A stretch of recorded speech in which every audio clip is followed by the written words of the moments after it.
Good evening. Thank you for Zooming with us for Mondays with MoCo. I'm Dennis Melby with the Republican Party here in Montgomery County. Let's get started, and as more folks join us, we'll let them into the Zoom meeting. I'm glad you're able to join us via technology. We've had a little change. You know, what have we been doing? We've been doing this forever. We don't have to do that anymore. We've gotten rid of the mask.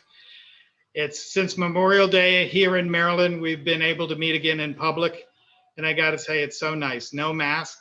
I've forgotten how good looking you guys are in face-to-face meetings. Right now, join me and we'll have a wonderful presentation.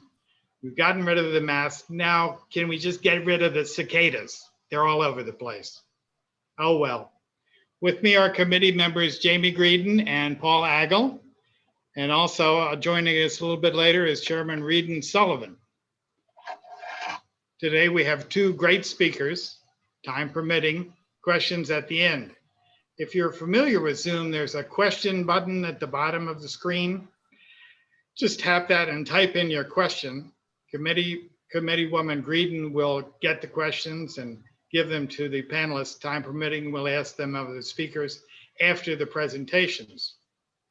Of course, today is Flag Day, where we stand, where we pledge to uphold our common values and always strive to do better for ourselves, our neighbors, and the next generation. On behalf of the Republican Party, happy Flag Day, and thank you for your commitment to our democracy. With our webinar series every month, we'll explore an important topic facing our community. Today's has been and is of great impact. Last month, our discussion was about the scourge of anti-Asian racism permeating the United States and the true racism shown to them by the educational establishment and the unions. Little did we know what would come in May. Rockets falling on Israel, retaliation from the Jewish state, and corresponding hate crimes against so many Jews, both in America and across the globe. For reasons not well understood outside the Biden-Harris brain trust, the White House Democrats are working hard to restore the 2015 nuclear agreement with Iran. Under President Trump in 2018, the US smartly exited this less than treaty-worthy agreement and applied instead a maximum pressure campaign to freeze the Iran regime and their global terrorist partners, economically, financially, and politically. No more Obama-Biden pallets of cash falling from the sky for the Iranian Mullah Terrorists under President Donald Trump. But Joe Biden has a better idea. Come on, man. Why not remove many of the Trump-imposed economic and financial sanctions to the point that Iran would find it advantageous to rejoin the negotiations in Vienna? As AOC asked, what's the worst that could happen? Iran is playing hardball to date, so we can surely expect our esteemed President Biden, with help from former Secretary of State, climate czar, and Heinz ketchup mogul, John Kerry, to cave to Iranian demands. And this is serious. With Iran moving closer to nuclear weapon capability, what are the strategic and national security implications for the US, Israel, Saudi Arabia, and the region? Shoshana Bryan is Senior Director of the Jewish Policy Center in Washington, D.C., and editor of In Focus Quarterly. With more than 30 years of experience as an analyst of US defense policy and Middle East affairs, she's run programs and conferences with American military personnel in the US, Israel, Jordan, Taiwan, and elsewhere. The former executive director and senior director for security policy at the Jewish Institute for National Security of America, Mrs. Bryan was author of GINSA Reports. She also worked with the Strategic Studies Institute of the U.S. Army War College, the Institute for National Security Studies in Tel Aviv, and lectured at the National Defense University in Washington, D.C. Mrs. Bryan created programs in the Middle East for American military professionals, allowing more than 450 military officers to engage in professional discussions of issues that both unite and divide the United States, Israel, and Jordan. Her program to take the cadets and midshipmen of America's service academies to Israel for a 3-week work-study program permitted hundreds of future officers to have a positive, in-depth experience in Israel. Mrs. Bryan, please give us your thoughts on where we find ourselves today.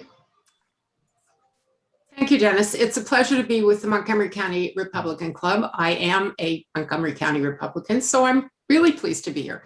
Look, my goal tonight in the few minutes that I'm going to take is to make you smarter than President Biden. Now, I realize that is not a very high bar, but I want to look at the strategic picture of not what we are doing, but what Iran is doing for the moment.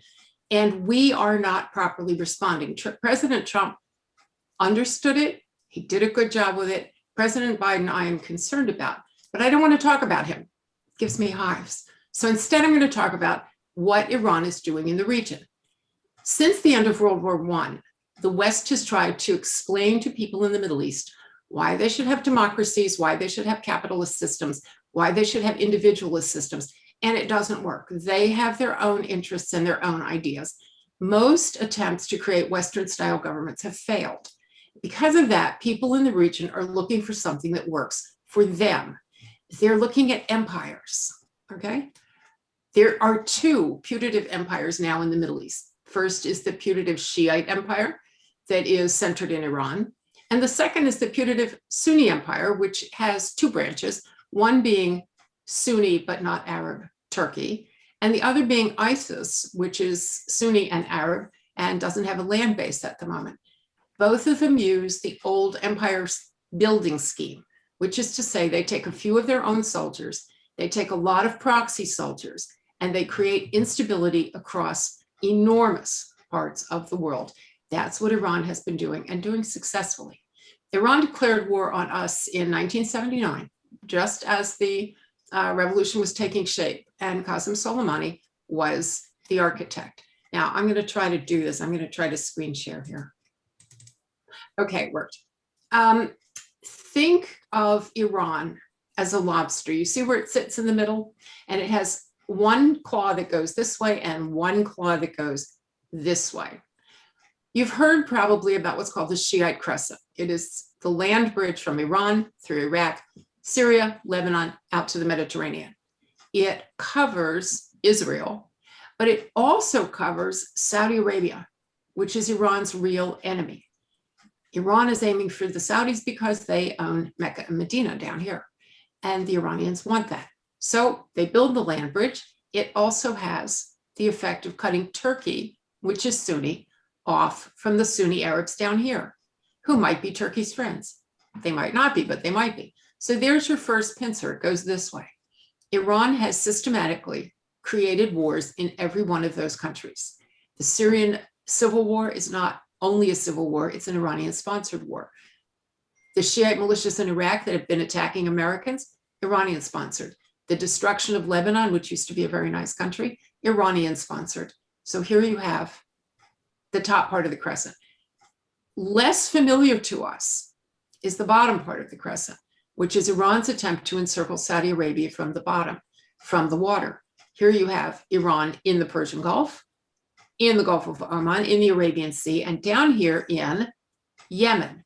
And here's where the strategic conversation falls apart. The New York Times and President Biden call this the Saudi war in Yemen, because the Saudis are in fact fighting the Houthis in Yemen. It is not. It is the Iranian war against Saudi Arabia fought from Yemen. The Houthis are an Iranian proxy. If you could imagine the Iranians sitting right here in the heel of the boot of Saudi Arabia, they can close off the Red Sea. This little spit down here is only 18 miles wide. On one side is the Houthis and their Iranian friends. On the other side of that spit is the US naval base in Djibouti. It is the only permanent American military facility in all of Africa. It is 18 miles away from an Iranian proxy. Now, if that doesn't tell you that there is a strategic interest of the United States in that space, I don't know what would, except look up the Red Sea. These are America's allies: Saudi Arabia, Jordan, Egypt, Israel. The Suez Canal cuts right through here. If Iran cuts off the Red Sea, Iran cuts off Jordan, Israel, the Suez Canal, and Saudi Arabia. That is an enormous strategic point for us, but it is not the last strategic point, because what happens when the Iranians do these things is they are also looking at Africa. If you go up the Red Sea, you can create instability in Sudan, Chad, Niger, Mali, and Mauritania this way. That's not nice. Is that strategic? Not by itself. Right above it, however, Egypt, Libya, Algeria, and Morocco, Sunni Arab states, friends of the United States. Egypt and Morocco have peace treaties with Israel.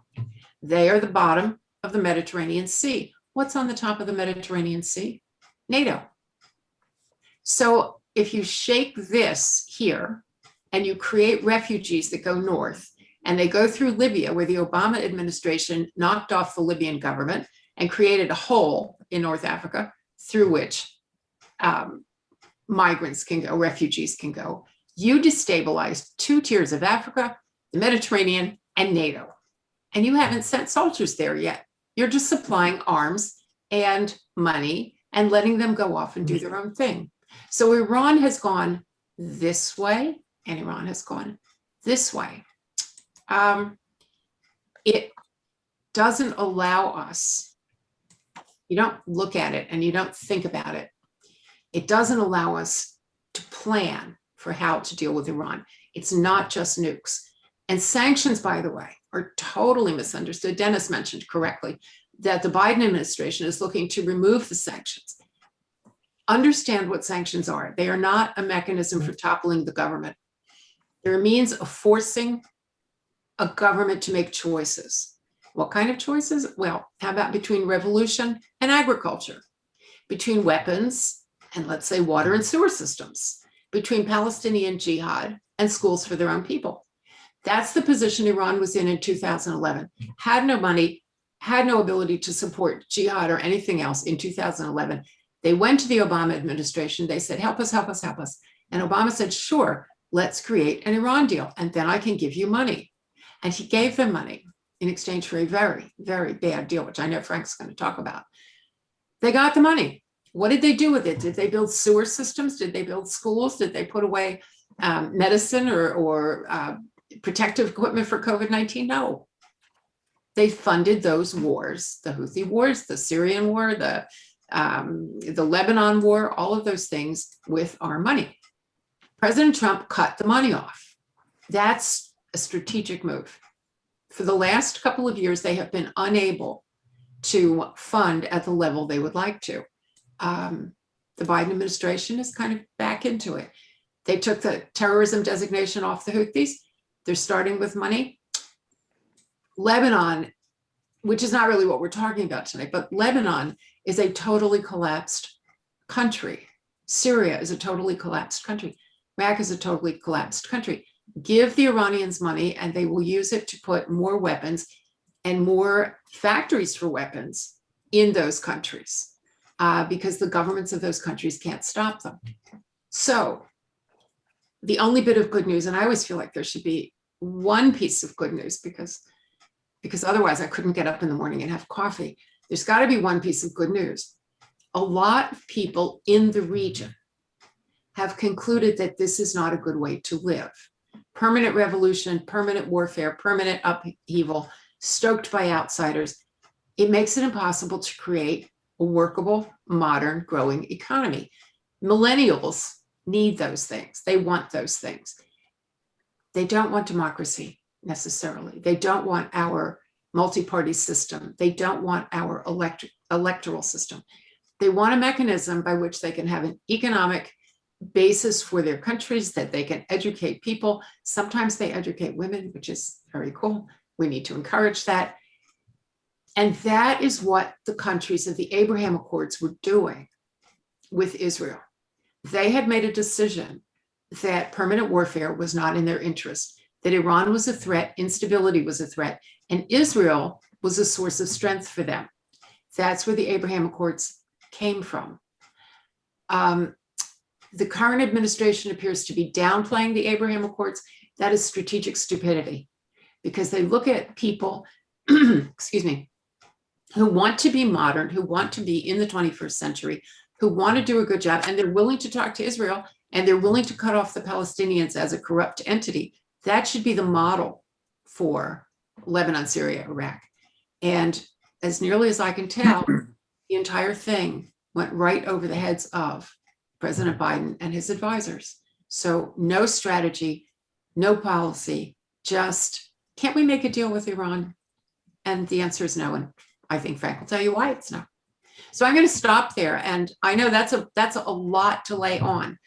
Anytime you want to remember things that I might have said that might be used, take out a map. There is nothing better than a map for understanding what's important to the United States. Thank you. Thank you very much, Shoshana. I appreciate that. I appreciate your insight.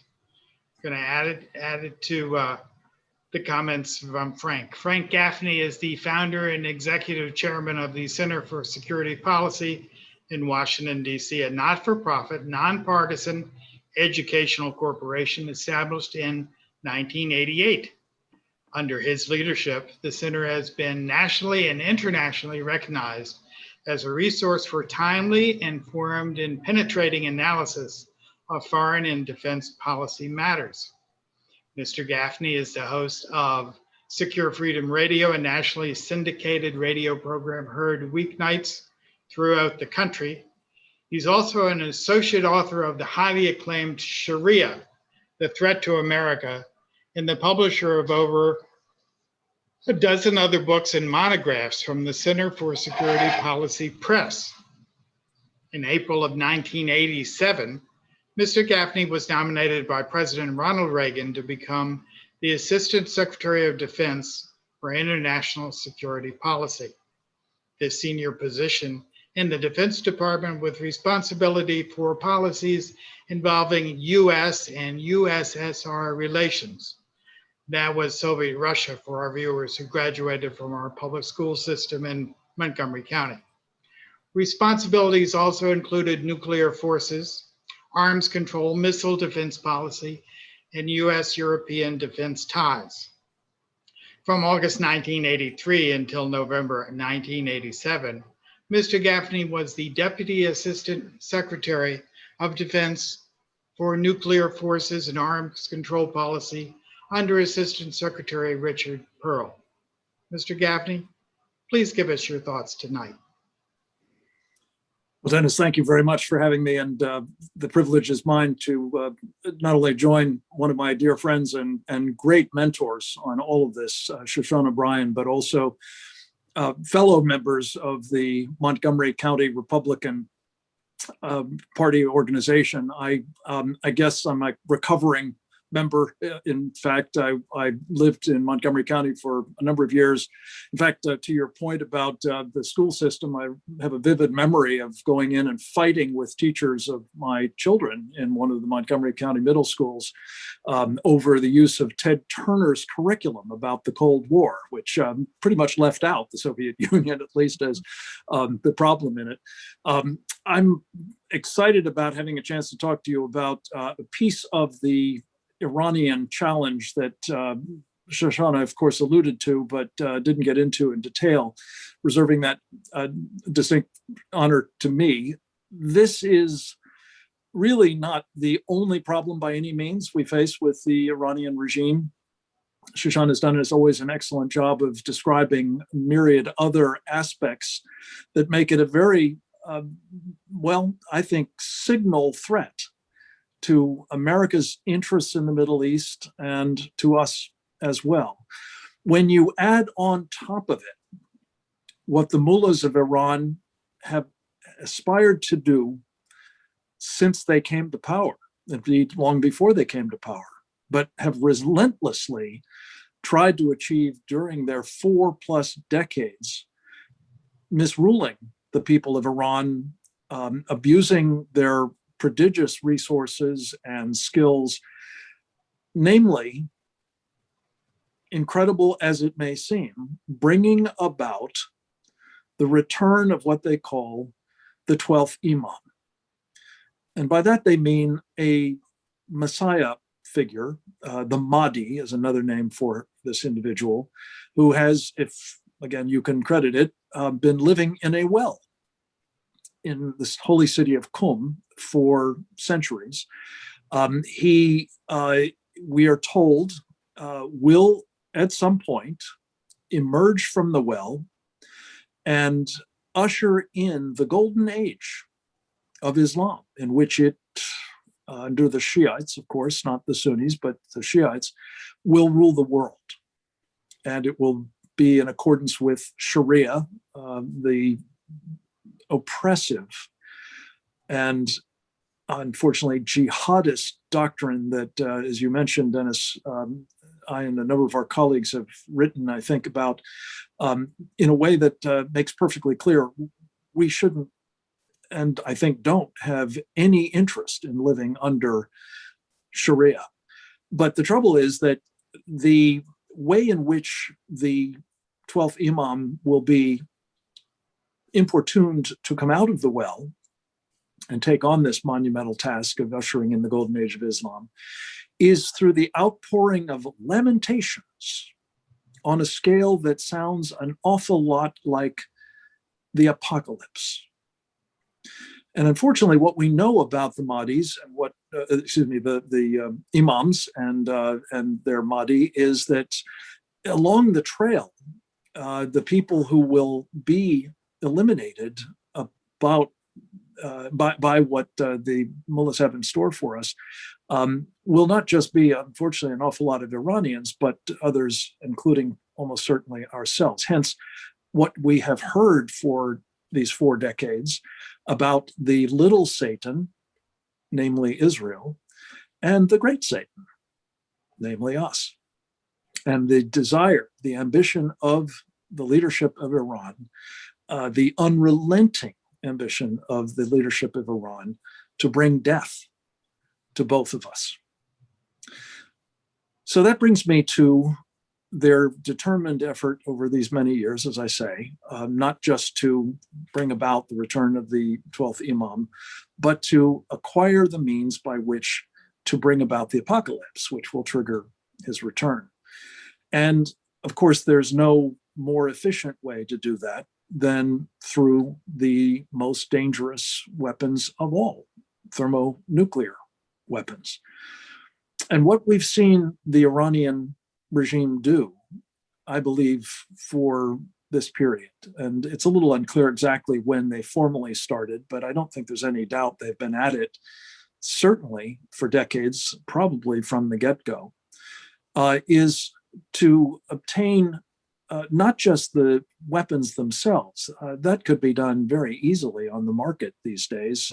For some time in the past, for that matter, there are countries, including notably North Korea, with whom the Iranian regime is tightly enmeshed in a strategic partnership, just simply buying a weapon or two, or perhaps even an arsenal. The Iranians are capable of doing that, but I think they wanted, in addition, the distinction of being one of the world's nuclear powers that actually had the ability to manufacture them from scratch. And hence they have been pursuing relentlessly, as I say, for many, many years, the means to build these weapons as well as to field them. And bear in mind, folks, that the United States of America took 3.5 years to build the first generation of these weapons of mass destruction. They were called atomic weapons. They were relatively simple. But in the process, we had to invent the whole thing. We had to figure out how to design them, and then, of course, what it would take to build them. We are encouraged to believe that despite decades of effort, the Iranians still haven't gotten to that point, even the atomic bit, but the thermonuclear, which adds another level of complexity to it, another level of destructive power as well is a bit further reach, but even the atomic piece of this would be horrifically awful in the hands of this regime. So what I'm going to suggest to you is the Iranians may well have the bomb already, because they could certainly have bought it. They may well have put together all of the infrastructure and the technical know-how and the enriched uranium and the warheads and everything else to have deployable nuclear weapons, even thermonuclear weapons. Heavens knows, having been at it for decades, and with the benefit, lest we forget, of any kind of help they would have wanted from scientists and military personnel from places like Russia and China and Germany, and not least, of course, North Korea. In fact, the Iranians, as part of that strategic partnership with the North Koreans, have been very intimately involved in the North Koreans' nuclear weapons program too. So this brings us to the deal that Shoshana talked about, that the Biden administration is so anxious to get into, again, with the Iranian regime. For the reasons I've mentioned, I think it unlikely in the extreme that the Iranians haven't already gotten their hands on something somehow before now. But whether they did or whether they didn't, there's no doubt that there will be considerably less time required for them to get to that point, thanks to the so-called Joint Comprehensive Plan of Action, also known as the Iran nuclear deal. And that's because, as Shoshana mentioned, the Obama administration was completely indifferent to the terms of the deal. They had a strategic objective, which was to get into a partnership with the Iranians, to enrich them immensely, and whatever essentially the Iranians wanted in terms of the content of this JCPOA, as it's called, it's by its acronym, John Kerry was perfectly prepared to give them. In fact, John Kerry was so excessively accommodating to the Iranians that our NATO allies, Britain and France, who were party to this agreement, along with the Germans, I should say, actually came to calling him derisively the Iranians' lawyer. Think about that.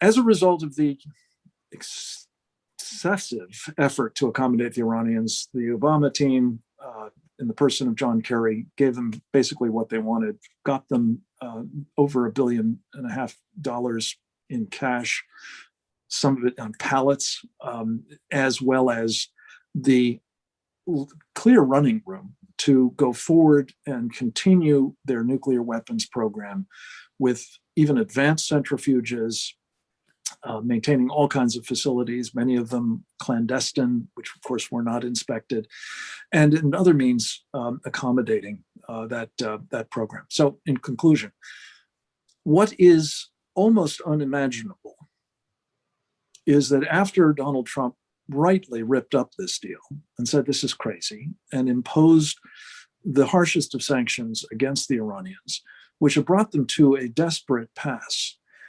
It has, I think, slowed somewhat their trajectory, but not their ambitions. The Biden team has now come in and has signaled in every way possible, including several that Shoshana talked about, that it is determined to re-engage with the Iranians, empowering them and emboldening them in the process. They are prepared to sign a deal. The only thing that's holding it up at the moment is, I guess, the Iranians just want to rub our nose in the ignominy of pleading with the Iranians to let us back in. And I guess perhaps getting even better terms than the ones that they got before, and probably a lot more cash to boot. So that's where we are at this moment. There is an election, so-called, coming up shortly for the next president of Iran. Being masters of the bizarre as they are, the Iranians are trying, I think, to play the prospect that a hardliner is going to become president, which is a certitude, to try to extract some further concessions out of the Biden team, because they're going to want to give them still more unless that happened, and somehow we get stuck with an even worse regime. Trust me on this, folks. The Iranian people, I think, are our only hope here. They are our natural allies. They don't want to live under this monstrosity of a regime any longer than we want them to. We should be making common cause to help bring an end to this, not further extend it, let alone make it even more dangerous, which is what the Biden team has in mind, I'm afraid. So thank you very much. Well, thank you. Wonderful comments. We really appreciate your knowledge, although the knowledge of both of you makes me scared about what's going to happen in the future. Let's open it up for questions. Jamie Greedon, do you have any questions from the audience? Hopefully we didn't get any from Congresswoman Ilhan Omar. I don't see any from her. We do have one question. This is from Frank. The question is, how will radical Islamists and Chinese interests for leadership coexist? Oh, that's a wonderful question. I'm sure Shoshana will want to talk about it too.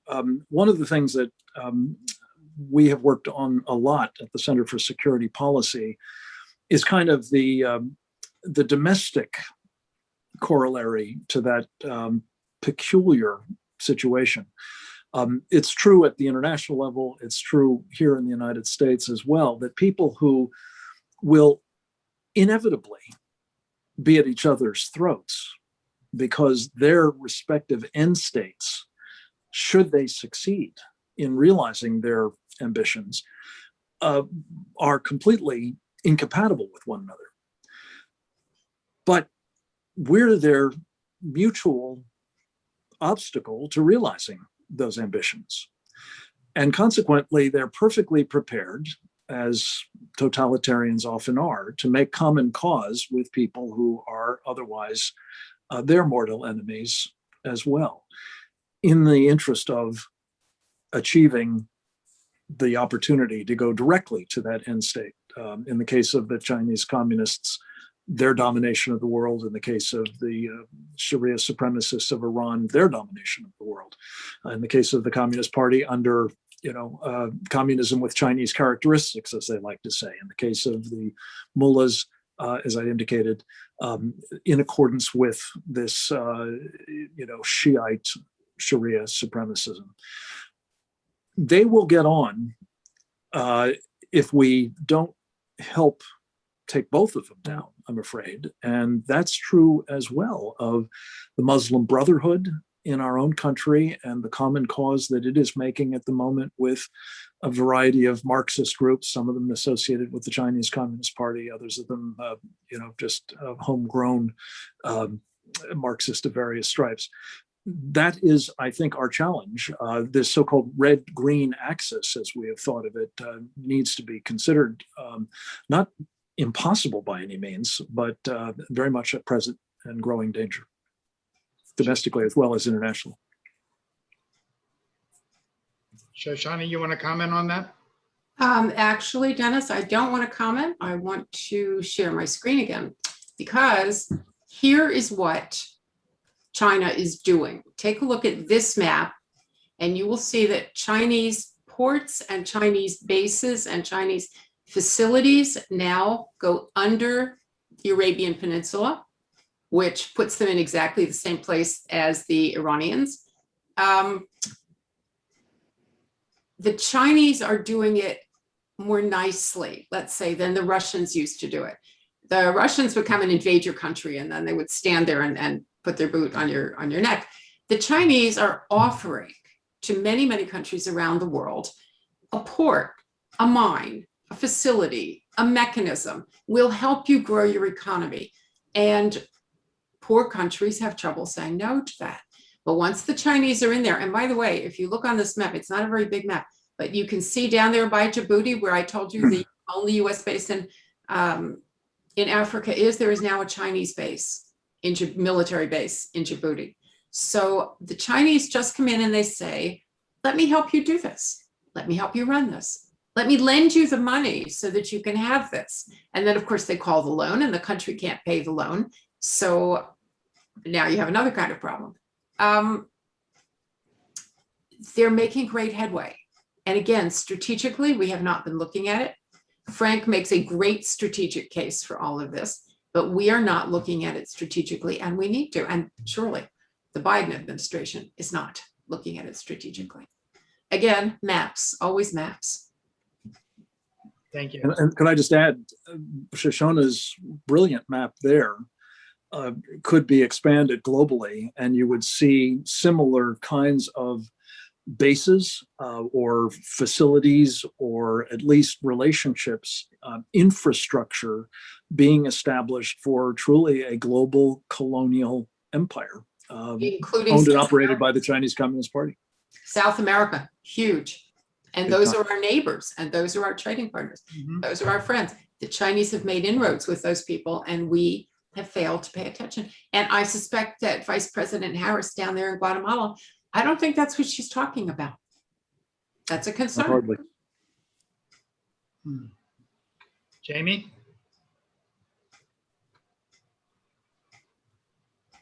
And this one, actually, I'm interested for, it's for either of you. Now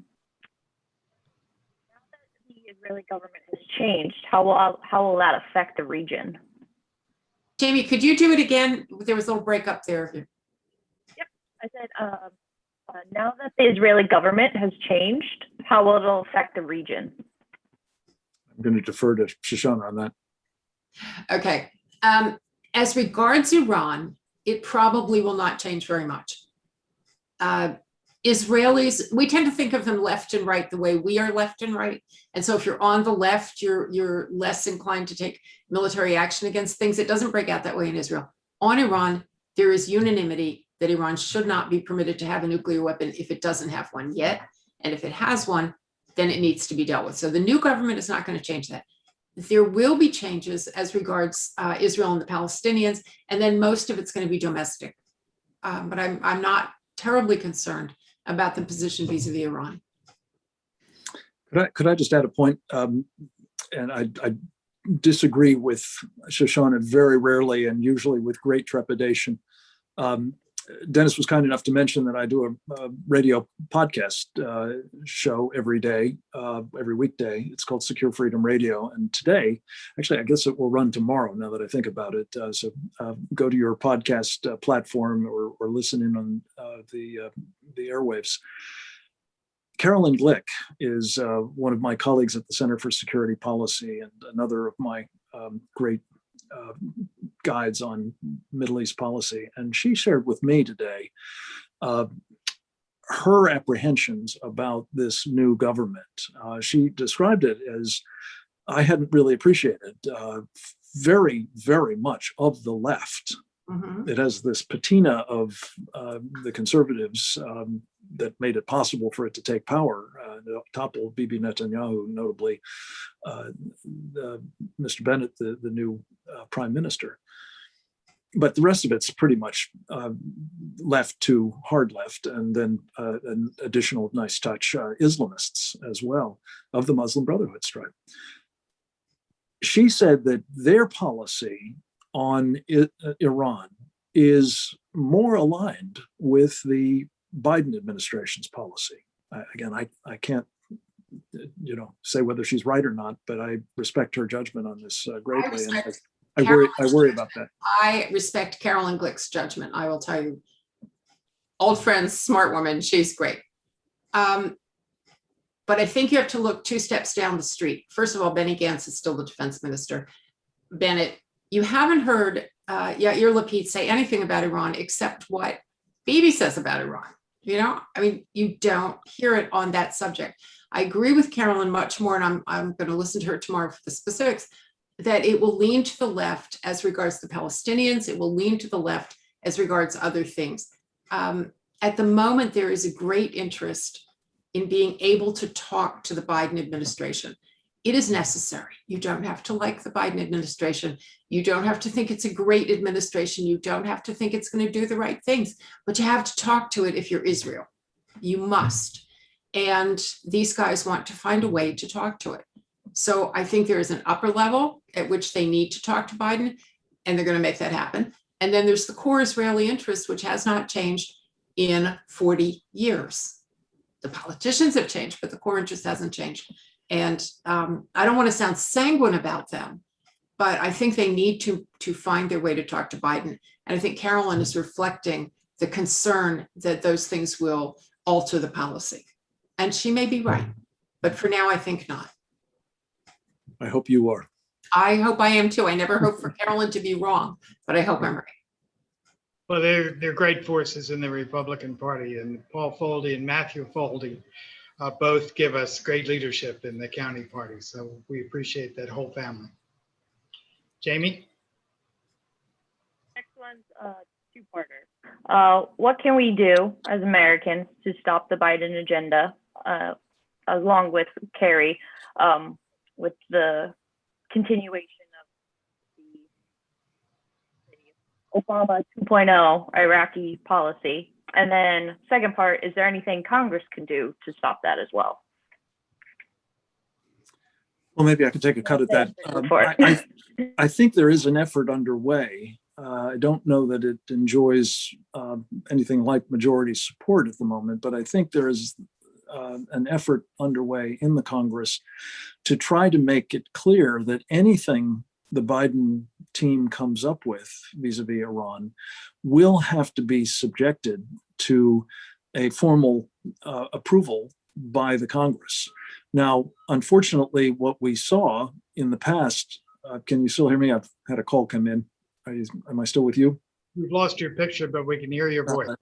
Let me decline that. There we go. I hope I'm back. There we go. Sorry about that. The daughter who escaped Montgomery County with her understanding reasonably intact about the Cold War.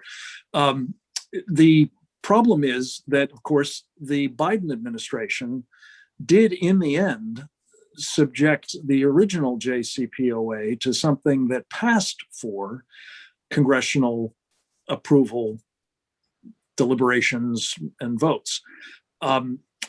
Unfortunately, it was a rigged game. And I would imagine that the Biden team, having its, hands on the lever of power in both the House and the Senate, will try to do something similar.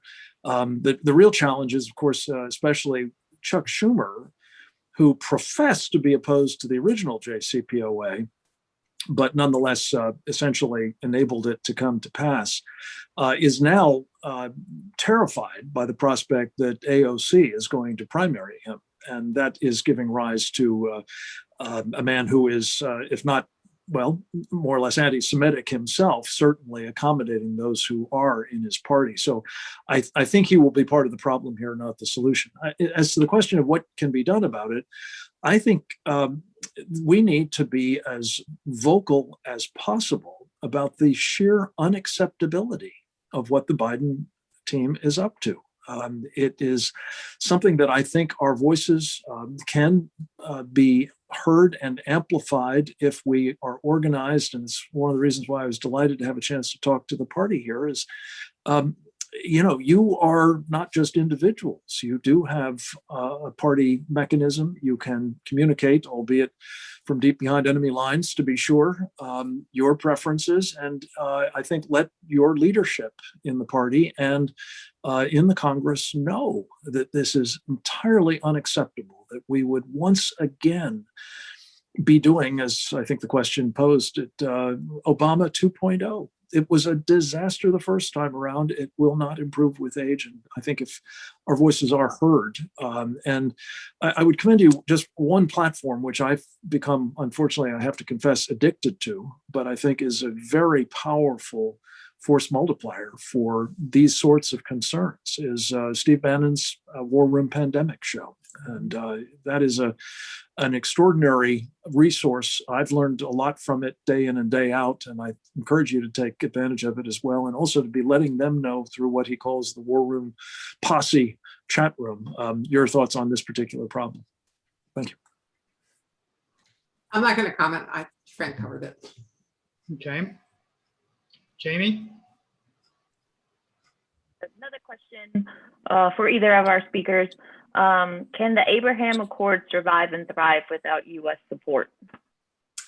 Yes, they have proven themselves in the Hamas war against Israel. Not a single country, not the signatories of the Abraham Accords, nor the other countries who signed other kinds of accords, said a negative word about Israel. In fact, some of them said that Hamas was committing war crimes, which is a very unusual thing to hear Arab countries say.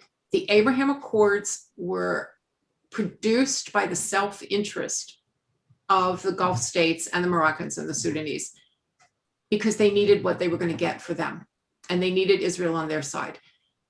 What concerns me is one of two things. It is possible that as the Biden administration tries to bribe Iran into some other deal, one of two things will happen. Either those states will feel increasingly close to Israel because they will increasingly fear for their own countries and their own livelihoods, and that's okay. Or they're going to feel like it's hopeless. And if they feel like the world is hopeless, they may say to themselves, look, I got to cut a deal with the mullahs because I have no choice. I don't think they're going there. And for now, they're certainly not going there. My great fear is that down the road, if they feel that the world is ending, they're going to try to find a way to deal with the mullahs. It's another good reason to be worried about getting rid of the mullahs because they mess up everything else. Amen.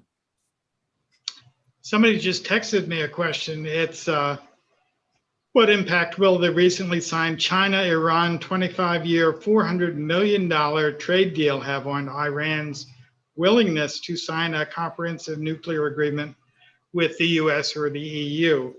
And did China just effectively take the threat of increased economic sanctions away by doing that? How much money did you say that was, Dennis? 400 million is what the texture said. 400 million, it's not that much money. Okay, what it is a determination by China to get into that market and to say, we will be Iran's friend, we will be Iran's partner. It's not a lot of money. It's not going to save the Iranians. However, the Chinese had been very careful about what they did with Iran when they believed the Trump administration sanctions were serious. So immediately you see the effect of the Biden administration coming in and say, let's talk, maybe we can work a deal, maybe we can do this. So the Chinese figured, look, if the Americans are going to try to make a deal, we want the deal. We want to be in Iran. And now they're going out there to try to get it. So Biden just opened the door and in walks, not us, not the French, not even the Germans, China. Let me add something quickly to that, if I may. I think Shoshana is right, of course. There is, unfortunately, a facet of this that makes what it will do for the Iranian regime even more ominous, if that's possible. And that is, going back to Shoshana's last map, it is giving the Chinese another base of operations in close proximity, as it happens, to one of the most important strategic choke points in the world, the Strait of Hormuz. And if they, in fact, do as I believe they've already begun to do, initially with, I think, intelligence cadre, but to put military personnel in Iran, it will become effectively a base from which they will project power, which is a whole nother order of magnitude problem than just confronting the Iranians and their ambitions, bad as those Let me are. throw another problem on top of Frank's problem. And that is, we have not talked about oil yet, China being an enormous importer of oil. And there was a moment, one brief shining moment, as they said in Camelot, that we didn't have to worry about that because we were energy independent for the first time since 1956 or something. And talk about strategic stupidity, the Biden administration, the first thing they did was cancel the Keystone Pipeline. And they're going to try to get rid of fracking, and they're going to try to get rid of a lot of the things that we do that make us energy independent. So we are now going to have to worry about what happens in the Persian Gulf, not for somebody else, but for us. And that is an enormous shift from the Trump administration, enormous bad shift.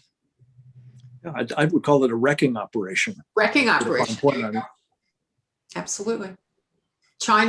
Russia gets the Nord Stream 2 pipeline so they can ship oil to Europe, and we can't have a pipeline. I mean, this is not a sensible policy. I'm trying to be nice. Well, there is a sense to it. Unfortunately, there is a method to the madness. I think it is part of a larger wrecking operation, quite frankly. The taking down of our country is, alas, part of what animates these folks. And that sounds perhaps extreme. I pray again that I'm wrong in saying that that's what's going on. But I fear whether you look at, well, critical race theory, I trust you've had conversations about this. It's now becoming front and center in school boards and in the military and across our country, as it should, because it's another manifestation of the taking down of So America. this goes to the question that Jamie posed to us before, Frank. What can we do? Vote, but not just for president and not just for Congress. Vote for your school board. And if you're not going to vote for them, go to the school board meeting and say, excuse me, what do you know about critical race theory? Would you like to explain it to me, please? And tell me why you think it's a good idea. Put these people on the spot. They get away with a lot when people don't confront them. And confront them nicely. I'm not looking for, fisticuffs here, but has anybody lately been to the Montgomery County School Board and simply asked, do you know what critical race theory says? Have you read the book? And why do you think this is a good idea? We have to start low. We have to start down there and bring it up. Yeah. Could I just commend you a resource, because it'll inspire you if you need any. If we need them. Tucker Carlson, I think, or Steve Bannon, I can't remember which, talked about this the other night. I think it was Steve. There is a website called Let's Roll America.us, letsrollamerica.us. And there's a short video there, 18 minutes, I think, long, that is entitled "The Poison in Our Schools." And it's basically just a series of clips of people doing exactly what Shoshana just talked about. And my own Loudoun County, where I sought refuge from Montgomery County, it's happening here. And some extremely impressive, articulate people just engaging directly with their school board members. And it's vital that it be done in every district in the country, honestly, including Montgomery County. Yes, I think that's where the action is right now, especially with the local governments. Not only the defund the police mantra that everybody is pushing, but the critical race theory and even the anti-Asian education thing. They're trying to cut down all the education and make it equitable for everybody. So equity is the so word. many things that are happening. Hey, Dennis, can I just mention one other thing in that regard? It hasn't gotten nearly the attention that so-called critical race theory, I think of it as kind of communist racist training, but whatever the CRT stands for, there is another companion piece that is also in the mill. It's actually now, I think, going to get a good size slug of federal funding behind it, if you can believe it, thanks in part to a couple of members of Congress who are Republicans who have thrown in with it, called Action Civics. And this is designed to take the indoctrination that our kids are being given in the form of CRT and tell them how to practice it as young radical activists. And both of them are now being put into, the pipeline for the school curricula, and both need to be resisted. Yeah, we have an important comment from the chairman next week coming out about critical race theory. So we're going to try to start fighting it here in the county schools and the county education curriculum. So we're on top of that. Mention Action Civics too. Jamie, you have another question? Yes, and you both briefly touched upon this, but it's how do we get information to our youth? And yes, it starts in the schools with the school boards and being active. But what would you say to people like my age? Like, I'm 30, and if there's I have some friends who they don't even know about the first Iran deal and about Obama giving them money. And now this is being brought up again in Obama 2.0. And I know majority of my friends are, free Palestine, Israel is the enemy. And I try to tell them things and they're just like, oh no, you're a Trump supporter. So, you're the white supremacist racist. We don't trust you. How would you go about trying to get this information to someone my age? These are your friends, Timmy? friends lightly. Acquaintance. Contemporaries. Contemporaries.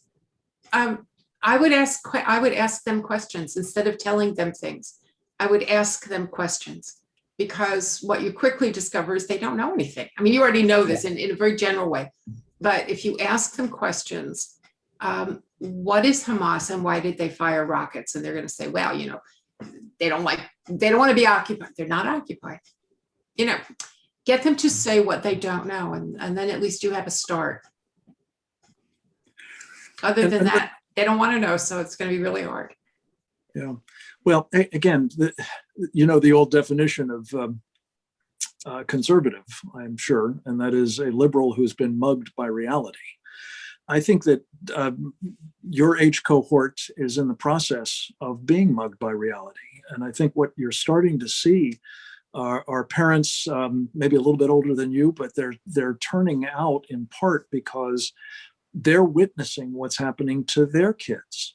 And they realize that this is not, an acceptable basis, because at the end of the day, they don't, I'm sure most of your friends don't actually hate our country. I don't think they genuinely want our country to be transformed into, a gulag society, whether it's a Venezuela or whether it's a communist China. But I think Shoshana is absolutely right. The way to engage them is to let them tell you what they think and why they think that. And then if you can, to expose them to information that might actually help accelerate that mugging by reality and encourage them to think afresh about it. Because look, let's face it, and I can say this as a parent who didn't do as good a job as I would like, notwithstanding my excursion off to the Montgomery County Middle School. My kids turned out pretty well, but they too were imbued at enormous cost to me, no less, in college with a lot of this craziness. And there is going to have to be some help, I think, in kind of reprogramming them. And I encourage everyone to take that on as a urgent task. Yeah, it's very important. Jamie?